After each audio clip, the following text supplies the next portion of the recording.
Dugang mga selfie spots o gimikan ang gimuntar sa Mandawi City alang sa kasaulugan sa adlaw sa mga kasing-kasing ugmang adlaw. Ang detalye sa report ni Nico Sereno.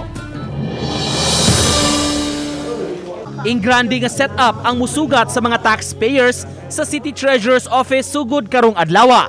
Kinang ilang dekorasyon isip pahaom sa Valentine's Day nga daw susama sa wedding reception ang setup. Gawas sa dekorasyon, aduna pa kini kauban nga music nga mas makapa-fall in love kuno sa mga kliyente. With our head Attorney Regal Oliva, ni come up ning ani nga concept para pod sa among mga taxpayers na makafeel og love niya. Mubayad gyud sa sakto nga buhis. Gani bisa ng mga local officials kaganiha na hingangha sa elaborate nga setup sa maong opisina.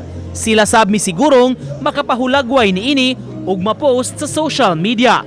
Samtang sawa pa magsugod ang sesyon sa City Council kaganiha, ang mga staff miharana sa mga sakop sa konseho.